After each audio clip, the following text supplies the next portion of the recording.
नमस्कार मित्रांनो, तू रे माझा मितवा मालिकेच्या आजच्या भागामध्ये आता ईश्वरी आणि अर्णव घरी पोचलेले असतात. अर्णव सीट बेल्ट घालतो आणि त्याचं लक्ष ईश्वरीकडे जातं. त्यावेळेला ईश्वरी तिचं लक्ष कशातच अजिबात नसतं. मग अर्णव विचारतो की मिस इंदौर, काय झालंय? म्हणजे आज तू तुझ्या घरून ते इथपर्यंत एकही काहीही शब्द न बोलता कशी राहू शकलीस? म्हणजे तू काहीच बडबड केली नाहीस. स्ट्रेंज आहे ना? तेव्हा मग ईश्वरी काहीच बोलत नाही आणि तिला लक्षात येतं की आपण इथे पोहोचतो, म्हणून ती सीट बेल्ट काढते. नंतर मग अर्णव म्हणतो की मिस इंदौर, व्हॉट हॅपन? काही झालंय का? तेव्हा मग ईश्वरी काहीच बोलत नाही. ती गप्पच असते. अर्णव म्हणतो की मिस इंदौर, मला माहिती आहे, जर काही झालं असेल ना, तर तू मला नक्कीच सांगशील. माझी मिस इंदौर माझ्यापासून काहीही लपवत नाही, मला माहिती. असं म्हटल्यावर आता ईश्वरी गप्पच बसते आणि अर्णवला आता काय सांगू असा प्रश्न तिला पडलेला असतो. त्यावेळेला अर्णव म्हणतो की मिस इंदौर, काय झालं? कसला विचार करतेस तू? तेव्हा ईश्वरी म्हणते की नाही, काहीच नाही. तर आता ती गालातच हसत असते आणि अर्णवला त्याची काहीही ती जाणीव करून देत नाही. नंतर मग आता ईश्वरी म्हणते, कसं सांगू सर मी तुम्हाला? मला काय सांगायचं आहे? ती मनातच तो सगळा विचार करत असते. त्यानंतर मग अर्णव म्हणतो की ठीक आहे, जाऊ दे. पण मला सांग मिस इंदौर, त्या दिवशी परवा तू रूम वगैरे डेकोरेट केली होतीस, ते कशासाठी केली होतीस? म्हणजे तू एकदम स्पेशल रूम डेकोरेट केली होतीस आपली. काय सांगायचं होतं तुला? तेव्हा ईश्वरी म्हणते की नाही सर, असं काही सांगायचं वगैरे नव्हतं. ते असंच मी डेकोरेट केलेलं. कारण कसं आहे ना, तुम्ही दमून वगैरे ऑफिसमधून घरी याल ना, तुम्हाला छान वाटावं ना, त्यासाठी मी ती रूम डेकोरेट केली होती. आता हे ऐकल्यानंतर अर्णव म्हणतो की रिअली मिस इंदौर, म्हणजे ना असं काही नसतं. म्हणजे तुला खरंच सांगू, असं रूम वगैरे डेकोरेट कोणी तेव्हाच करतं जेव्हा काहीतरी स्पेशल ओकेजन असतं. मग मला सांग की काही स्पेशल ओकेजन होतं का त्यावेळेला? तू रूम डेकोरेट केलीस त्यावेळेला काही स्पेशल ओकेजन होतं का? तेव्हा अर्णवला ती म्हणते की नाही सर, स्पेशल ओकेजन काहीच नव्हतं. हेच त्यामागचं कारण असतं. हे सगळं त्याच्यासाठीच केलं होतं मी की तुम्हाला बरं वाटावं. तेव्हा अर्णव म्हणतो की ओके, तसंही मिस इंदौर, तुझ्यावर माझा विश्वास आहे, त्यामुळे काहीच प्रॉब्लेम नाही. तू जे काही म्हणतेस ना, ते खरंच बोलत असशील, त्यामुळे ठीक आहे. तेव्हा ईश्वरी गप्प असते. ती काहीच बोलून दाखवत नाही आणि बिचारी तिथून उठून आतमध्ये निघून जाते. आणि त्यानंतर मग आता इथे अर्णव देखील उठून येतो.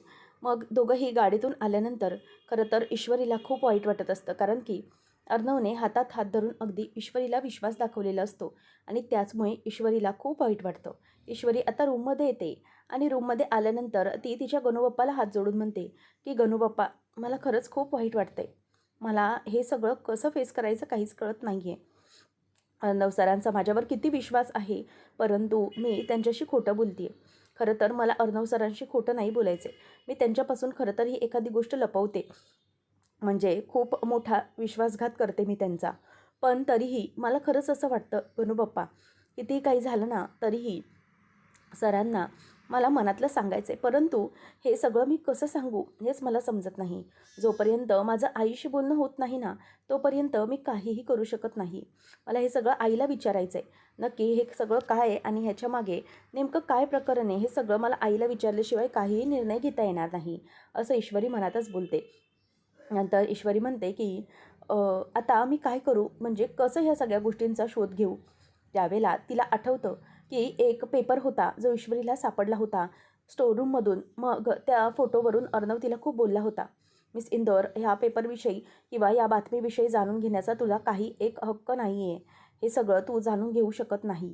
तेव्हा ईश्वरी म्हणते की हो, तो पेपर होता तो त्यावेळेला मी अगदी जपून ठेवला होता. मग आता त्या पेपरवरून मला काही समजेल का?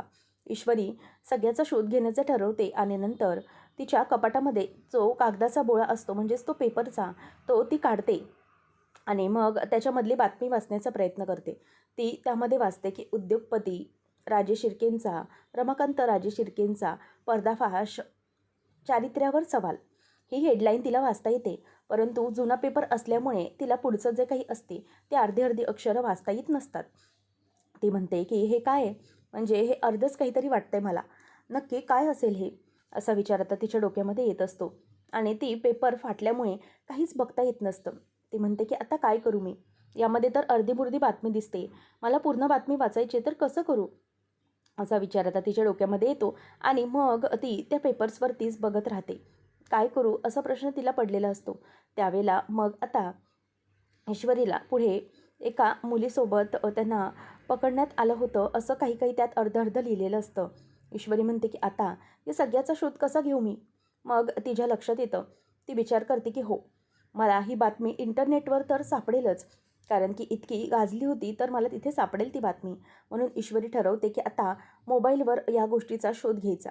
म्हणजे नक्की काय घडलं होतं हे तेव्हा मोबाईलवरती नक्कीच नेटवरती बातमी आली असेल. त्यामुळे इंटरनेटवर नक्की ही बातमी आली आहे कशी आणि काय आहे हे सगळं शोधायला हवं. म्हणून आता ईश्वरी मोबाईल घेते आणि मोबाईलमध्ये ती त्या सगळ्या डिटेल्स टाकायला लागते, जेणेकरून ते सगळ्या माहिती मिळेल. म्हणून ते आता मोबाईलवर सगळी डिटेल्स टाकत असताना तेवढ्यातच मोबाईल नेट हे लो झालेलं असतं. ती म्हणते की शिट, आता काय करू मी? अर्णव तेवढ्यातच रूमवर येत असतो आणि मागून अंजली आवाज देते, चिंटू जरा 1 मिनिट येतोस का? तेव्हा तो मागे बघतो आणि म्हणतो की ताई, आणि खाली उतरतो. ईश्वरी आता मोबाईलवर सारखं सारखं चेक करायला लागते, रिलोड करते. ती म्हणते की हे काय आहे?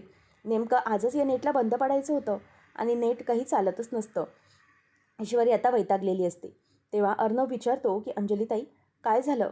तेव्हा ती म्हणते की काही नाही रे, फक्त मला एवढंच बोलायचं होतं की आज जे काही घडलं ना ते बरोबर घडलं नाही. तेव्हा तो विचारतो की काय झालं ताई नेमकं? तेव्हा अंजली म्हणते की चिंटू, अरे आज तू यांच्यासोबत जे काही वागलायस ना ते मला खरंच अजिबात पटलेलं नाही आहे. म्हणजे तू ईश्वरीच्या काळजीपोटी केलंस सगळं ते, परंतु ते दिसताना खरंच खूप विचित्र दिसलं. आणि हे कितीही सांगत नसले ना तरीही त्याबद्दल त्यांनाही वाईट वाटलं की तू त्यांच्याशी तसा वागलास. त्यामुळे मला असं वाटतं की तू खूप चुकला आहेस चिंटू. म्हणजे तू ईश्वरीची काळजी केलीस ठीक आहे, परंतु त्यांच्याबरोबरचं जे काही तुझं बिहेवियर होतं ते खूप वेगळं वाटून आलं. तेव्हा मग अर्णव म्हणतो की ताई ओके. तेव्हा मग ती म्हणते की बरं ठीक आहे जाऊ दे, परंतु आता जे काही घडलं ते जाऊ दे. तेव्हा तो म्हणतो की ठीक आहे, तुला हवं तर मी त्यांच्याशी बोलून घेतो जिजूंशी. तेव्हा अंजली म्हणते की माझी अशी इच्छा आहे की तू त्यांच्याशी बोलावंस आणि त्यांची माफी मागावीस. तो म्हणतो की ओके ताई, ते करेन मी सगळं, तू डोंट वरी. त्यावर लगेचच ती म्हणते की मला माहीतच होतं माझा भाऊ अडून राहणार नाही. नंतर मग आता तो विचारतो की ताई काय झालं? हे तुझ्या गळ्यातलं मंगळसूत्र, तुझे बँगल्स, इयरिंग्ज काहीच नाही आहे. कुठे गेलं हे सगळं? तू काढून का ठेवलं आहेस? तेव्हा ती म्हणते की हो, अरे चिंटू त्याचं काय झालं ना, की मला खूप कंटाळा आला होता हे सगळं घालण्याचा, म्हणून मी नाही घातलं. तेव्हा तो म्हणतो की ताई तुला खोटं ना बोलता येत नाही आहे, त्यामुळे खरं काय आहे ते ते तू मला सांग. तेव्हा तो म्हणतो की खरं सांगशील का ताई आता मला? मग ती सांगते की हो, ॲक्च्युली काय झालं, मी आणि राजेश दोघं देवळात गेलो होतो आणि देवळात जात असताना अचानक बाहेर आम्ही पडलो आणि काही गुंड आमच्या समोर आले आणि त्यांनी आम्हाला घेरलं आणि माझे हे सगळे दागिने पळवले. तेव्हा तो म्हणतो की व्हॉट? खरंच आहे हे सगळं? ती म्हणते की हो, मला आमच्या जीवाला धोका होता, त्यामुळे मी त्याला तसंच जाऊ दिलं, काहीच केलं नाही. त्यावर आता अर्णव म्हणतो की ओके ताई, ठीक आहे राहू दे, पण राजेश जिजूंनी काहीच केलं नाही का? तेव्हा ती म्हणते की हो, अरे ते पळाले, परंतु त्यांना काही सापडलं नाही. तेव्हा अर्णव म्हणतो की वाटलंच मला. तेव्हा ती म्हणते की काय? तेव्हा तो म्हणतो की तसं नाही गं, जिजू काही तुझे दागिने सोडणार आहेत का? ठीक आहे, हरकत नाही. तुला जर हवं ना की जिजूंची माफी मागायची तर मी येतो, काहीच काळजी करू नकोस. आता अंजली पण खूप खुश होते. त्यानंतर अर्णवचा लॅपटॉप ईश्वरी घेते आणि विचार करते की आता मोबाईलमध्ये तर नेट नाही, परंतु लॅपटॉपमध्ये तरी ही बातमी नक्की असेल. म्हणूनच ती आता लॅपटॉप घेऊन ते सगळं करायला बघते आणि ती अर्णवचा आता लॅपटॉप घेते. लॅपटॉप घेतल्यानंतर तिला आता पासवर्ड माहीत नसतो. ती म्हणते की अरे बारा खेडेर, याला तर आता पासवर्ड लावून ठेवला आहे आणि याचा पासवर्ड मी आता कसा शोधू? ईश्वरीला टेन्शन आलेलं असतं की काय करू आणि हा पासवर्ड कसा शोधू? ईश्वरी विचार करते की अर्णव सर पासवर्ड इनकरेक्ट येत असतात सारखे. ती सुरुवातीला आजीचं नाव लावते, नंतर बाकीचे नाव लावते, परंतु ते पासवर्ड इनकरेक्टच येत असतात. आता काय करायचे तिला काहीच कळत नसतं. त्यामुळे ती खूपच वैतागलेली असते. त्याचबरोबर इथे आता राकेश हा खिशातले दागिने काढतो आणि बघून म्हणतो की अरे वा, खरंच राकेश, तू मोठा हात मारला आहेस. आता जवळजवळ 3-1 लाखाचे दागिने होतील आणि हे मंगळसूत्र हे पण आता जाऊन उद्या मी सोनाराकडे विकतो. त्याचे काय पैसे येतील ते येतील आणि मग त्या पैशांमधूनच त्या दाद्याचं तोंड मला बंद करता येईल. बरं झालं ऐन वेळेला मला हा प्लॅन सुचला, नाहीतर माझे खूप मोठे वांदे झाले असते. तेवढ्यातच आता दरवाजा वाजवायला कोणीतरी येतं. अंजली म्हणते की अहो दरवाजा उघडा. तेव्हा तो म्हणतो की आली, माझी बावळट बायको आली. आता तो सगळे दागिने पुन्हा तसेच ठेवतो आणि रुमाल बाजूला ठेवून मंगळसूत्र असं सिंगल आतमध्ये ठेवून देतो. आणि असं ठेवून दिल्यानंतर आता दरवाजा उघडायला जातो आणि त्याच वेळेला त्याला दिसतं की अर्णव पण आला आहे.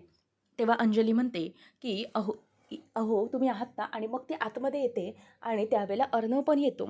आणि मग अंजली म्हणते की तुम्हाला चिंटूला तुम्हाला काहीतरी महत्त्वाचं बोलायचं आहे. तेव्हा तो म्हणतो की अरे बोल ना अर्णव, काय झालं, काय महत्त्वाचं बोलायचं आहे बाबा. तेव्हा मग तो म्हणतो की जिजू, ॲक्च्युली काल जे काही झालं ना, त्याबद्दल मला तुमची माफी मागायची आहे. म्हणजे काल मी जे काही जरा विचित्र वागलो ना, त्याबद्दलच माफी मागायची आहे. म्हणजे कसं आहे ना, की मला माहिती आहे मी काल खूप वेड वागलो, परंतु हे सगळं खरं तर ईश्वरीच्या काळजीमुळे होतं. पण आय एम व्हेरी सॉरी. तेव्हा आता तुमची मनापासून मी माफी मागतो, असं तो बोलतो. तेव्हा लगेचच तो म्हणतो की अरे अर्णव, इतकं काय आहे, म्हणजे तू माफी मागण्याची इतकी काहीच गरज नाही आहे रे. आणि त्याच्या खिशात जे मंगळसूत्र असतं तो आतमध्ये सारतो. नंतर मग अर्णवला तो बोलतो की खरं तर तू इतकी मनापासून माफी मागतोयस, मग मनात ठेवायला काय आहे ना, म्हणजे मनात उगीच कुठलीही अडी राहायला नको. त्यामुळे ना, चल केलं मी तुला माफ, असं राकेश त्याला बोलतो. आणि अर्णव म्हणतो की सो स्वीट ऑफ यू जीजू, खरंच थँक्यू, असं म्हणून आता तो त्याला मिठी मारतो. आणि मिठी मारल्यानंतर अंजली बघते, तिलाही याचा खूप आनंद झालेला असतो. त्याचबरोबर आता अर्णवच्या लक्षात आलेलं असतं की यांनी खिशातच माल लपवलेला आहे. त्यामुळे मग तो म्हणतो की जिजू मला सांगा की हे सगळं ठीक तर आहे ना, तुम्ही ठीक आहात ना. तो म्हणतो की हो हो मी ठीक आहे. नंतर मग आता अर्णवचं लक्ष त्या गळ्यातल्या मंगळसूत्राकडे गेलेलं असतं. त्याने ते हळूच थोडं बाहेर काढून ठेवलेलं असतं. त्याचबरोबर आता अर्णव त्याला म्हणतो की जिजू, हे तुमच्या गळ्यात काय आहे. तेव्हा मात्र आता त्याची चोरी पकडली जाते. तो म्हणतो की नाही, हे ना काहीतरी दिसतंय, म्हणजे गळ्यातून खाली आल्यासारखं, खिशातून खाली आल्यासारखं काहीतरी आहे सोन्याचं, असं म्हणून तोच बाहेर खेचून घेतो. आणि म्हणतो की ताई, अगं हे तर तुझं मंगळसूत्र आहे का. तेव्हा ती म्हणते की हो, हे माझं मंगळसूत्र. आता ईश्वरी बरेच पासवर्ड ट्राय करून झालेले असते. लॅपटॉप लॉक झाला तर खूप मोठा प्रॉब्लेम होईल आणि अर्णव खूप ओरडेल हे तिला माहीत असतं. म्हणूनच ती म्हणते की आता कसं करू मी, ह्या लॅपटॉपचं लॉक कसं काय उघडू मी. तेवढ्यातच आता अर्णव म्हणतो की ताई, मला असं वाटतंय ना की नक्कीच काहीतरी गडबड आहे. मग आता अर्णव ते सगळं दाखवतो आणि म्हणतो की ताई, हे तर तुझंच मंगळसूत्र आहे. तेव्हा अंजली म्हणते की हो हो, हे माझंच मंगळसूत्र आहे, पण मग तुमच्याकडे कसं आलं हे, हे तर चोर पळून गेले होते ना. आता ईश्वरी देवाला हात जोडते आणि म्हणते की गणू बाप्पा, प्लीज एक लास्टचा ट्राय करते मी, लास्ट ट्राय करून एकदा तरी होऊ दे, नाहीतर खूप मोठा प्रॉब्लेम होईल. त्यावेळेला आता अंजली म्हणते की काय हो, तुम्ही काहीच बोलत नाही आहे, हे मंगळसूत्र तुमच्याकडे कसं आलं, हे तर चोरांनी पळवून नेलं होतं ना, मग तुम्ही कधी आणलं हे. तेव्हा आता लगेचच अर्णव त्याच्याकडे बघतो आणि त्याने पूर्ण प्लॅन फ्लॉप केलेला असतो. त्यामुळे अर्णववर तो खूप चिडलेला असतो. तो म्हणतो की अगदी बरोबर अर्णव, तू ना सगळं संपवून टाकलंस माझं, वाट लावलीस माझ्या प्लॅनची, असं आता तो त्याला बोलून दाखवतो. आणि दोघंजणी त्याच्याकडे आश्चर्याने बघत असतात. तेव्हा अंजली म्हणते की काय बोलताय तुम्ही, कसला प्लॅन. तेव्हा तो म्हणतो की अगं, तुला माहिती आहे का, मला हे सगळं सापडलं, म्हणजे त्या गुंडांचा ना मी पाठलाग केला आणि सगळे दागिने मी त्यावेळेला सोडवून घेतले. तुला काय सांगणार मी. अगं, मला हे सगळं ना तुला सरप्राईज द्यायचं होतं, परंतु या अर्णवने त्या सरप्राईजची वाटच लावून टाकली पार. म्हणजे हे सरप्राईज तुला मी देणारच होतो की तुझं मंगळसूत्र वगैरे आहे माझ्याकडे. त्यावेळेला मग राकेशला अर्णव बोलतो की जिजू, अहो सरप्राईजच द्यायचं होतं, मग इतका वेळ का लावलात, देऊन टाकायचं होतं ना ताईला सरप्राईज आल्यानंतर. तेव्हा तो म्हणतो की अरे चिंटू, कसं आहे ना, माझी बायको आहे ती, मग माझ्या बायकोला मला सगळ्यांसमोर सरप्राईज द्यायचं नव्हतं, मला एकांतातच तिला सरप्राईज द्यायचं होतं. आणि म्हणूनच माझं ते सगळं प्लॅनिंग सुरू होतं, परंतु तू तू मात्र काहीच बघितलं नाहीस. तेव्हा तो म्हणतो की oh I am very sorry जिजू, ॲक्च्युली तुमच्या सरप्राईजची मी वाट लावली. त्यानंतर मग आता अर्णव म्हणतो की जिजू, बरं तुम्ही ते ताईचं मंगळसूत्र सोडवलं, मग बाकीचे दागिने पण असतीलच ना. तेव्हा तो म्हणतो की हो, हे काय आहेत ना बाकीचे दागिने, असं म्हणून तो आता त्याच्या खिशामधून ते बाकीचे सगळे दागिने सोडवून काढतो. आणि म्हणतो की हे बघ, हे आहेत अंजली तुझे बाकीचे दागिने.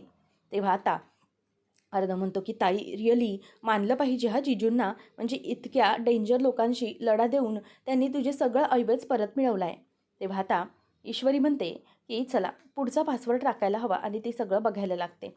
आणि अंजलीच्या हातात अर्णव ते दागिने देतो आणि म्हणतो की बघ. तर इथे ईश्वरीला पासवर्ड ओपन झालेला असतो मिस इंदोर या नावाने. आणि ती बातमी आलेली असते आणि खळबळजनक उद्योग क्षेत्रातली बातमी असं म्हणून ईश्वरीची आई आणि अर्णवच्या बाबांचा फोटो तिथे लॅपटॉपमध्ये असतो. आता ईश्वरी विचार करते की हे सगळं काय आहे? अर्णव सरांच्या बाबांचा फोटो आणि इथे आईचा फोटो आहे हा. पण मग नक्की काय झालं होतं? आता ते सगळं पुढचं काही वाचायला लागते आणि ते वाचत असताना आता तिला खूप टेन्शन येत असतं की इंदोरमध्ये ही घटना घडली होती. एका नामांकित हॉटेलमध्ये त्या दोघांनाही रेड हँडेड पकडण्यात आले होते आणि मीडियावाल्यांनी सगळं कव्हर केलं होतं हे त्याच्यात मेन्शन असतं. तेव्हा आता अंजली म्हणते की खरंच थँक्यू. तुम्ही माझे सगळे दागिने परत मिळवले. मला खूप टेन्शन आलं होतं. तेव्हा आता अर्णव म्हणतो की अगं ताई, तू काळजी कशाला करतेस? आपले जिजू ना मला कधी-कधी अगदी सुपरमॅन असल्यासारखे वाटतात. म्हणजे किती काय-काय चांगली कामं करतात ते. अगोदर ते म्हणजेच चांगल्यांना पैसे मिळवून देण्यासाठी लढत असतात केसेस. त्याचप्रमाणे आता बघ, आज त्यांनी गुंडांशी लढून तुझे दागिने मिळवले आणि इतरही बाकी गोरगरिबांनाही ते मदत करत असतात. त्यामुळे मला खरंच त्यांचं खूपच कौतुक वाटतं.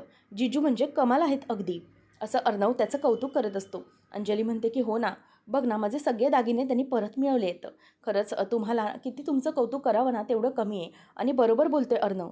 खरंच तुमचं कौतुक करण्यासारखंच वागता तुम्ही. असं म्हटल्यावर आता राकेश गप्पच असतो, कारण की फक्त कौतुकावर त्याला भागवावं लागणार असतं. दागिने तर काय हातचे निघूनच गेलेले असतात. तेव्हा आता अर्णव बघत राहतो आणि म्हणतो की जिजू काय झालं? आता हे दागिने. तेव्हा मग तो म्हणतो की हो, ते मंगळसूत्राचं ना थोडं काम आहे. त्यांनी ओढल्यामुळे ती थोडी चैन निघाल्यासारखी झाली. आता अर्णव म्हणतो की ठीक आहे जिजू, मी येतो आणि तो निघून जातो. राकेश मात्र त्याच्याकडे रागाने बघत असतो. आता इथे ईश्वरी ही पुढची काही बातमी वाचायला घेते आणि त्या बातमीमध्ये हे सगळं तिला धक्कादायकच असतं. ती म्हणते की बरोबर हे सगळं इंदोरमध्ये घडलं आहे आणि हा प्रकार सगळा इंदोरमधला आहे. लोकांनी या सगळ्याला खूप नावं ठेवली होती. हे सगळं सगळं आता तिला धक्कादायक वाटू लागतं. ती म्हणते की म्हणजे मला ज्या गोष्टीची भीती होती तेच झालं. या घरात ज्या बाईला नावं ठेवली जातात, ज्या बाईबद्दल वाईट साईड बोललं जातं, ती बाई म्हणजे माझी आई आहे. हे सगळं कसं सहन करू मी? असं ईश्वरी विचार करत असते. त्याच वेळेला मग आता ती पुढे सगळं काही वाचायला लागते की विवाहबाह्य संबंधाची चर्चा ही पूर्ण महाराष्ट्रभर पसरलेली आहे आणि ईश्वरी रमाकांत राजे शिर्के यांचा एका मुलीबरोबर विवाहबाह्य संबंध होते आणि त्यांना पकडण्यात आले होते. आता ईश्वरी तो फोटो बघते आणि हा फोटो सरळ असतो, म्हणजे क्लिअर दिसत असतो. ईश्वरी म्हणते की नाही, हे सगळं माझ्या सहन होण्यापलीकडचं आहे. खरंच हे सगळं खरं आहे? माझी आई या सगळ्याला जबाबदार आहे? म्हणजे अर्णव सरांची आई जाण्यामागे माझी आई जबाबदार आहे? हे गणूबाप्पा, हे काय आहे? मला खरंच कळत नाही आहे. आणि जर हे सगळं घरात समजलं, अर्णव सरांना समजलं तर काय होणार आहे? माझ्या आईमुळे हे सगळं घडलं आहे, हे जर त्यांना समजलं तर काय होईल? मला खरंच खूप काळजी वाटते. ईश्वरी आता देवाला हात जोडत असते आणि म्हणते की गणूबाप्पा, मला खरंच असं वाटतं की हे सगळं खोटं ठरू दे. ही बातमी खोटी ठरू दे. पण नाही, ही बातमी खरी आहे आणि यामुळेच मला जबरदस्त धक्का बसला आहे. आता काय करू मी? कसं या सगळ्यातून बाहेर काढू स्वतःला आणि या घराला? जर अर्णव सरांना समजलं तर ते काय विचार करतील? माझ्या आईबद्दल ते किती चांगला विचार करतात. पण जर हेच त्यांना समजलं तर मग मी ह्या सगळ्या गोष्टींना तोंड कसं देऊ? अर्णव सरांना मी हे खरं कसं सांगू? असा ईश्वरीला अनेकविध प्रश्न पडलेले असतात. नंतर तिला आठवतं की तिची आई म्हणजे काही दिवस इंदोर सोडून देवासला निघून गेली होती आणि ईश्वरी तिला सरळ विचारते की आई, काही वर्ष लग्नाच्या अगोदर तू इंदोर सोडून देवासला का बरं निघून गेली होतीस? तेव्हा ईश्वरीला तिने सांगितलेलं असतं की हो, त्याच्यामागे माझा एक वाईट भूतकाळ आहे आणि तो भूतकाळ मला बाबांसोबत तुमच्यासमोर सांगायचा आहे. आणि जर बाबा माझ्यासोबत असतील ना, तर तो भूतकाळ तुम्हाला चांगला समजू शकतो आणि त्यासाठीच मला तुम्हाला तो भूतकाळ त्यांच्यासमोर सांगायचा आहे.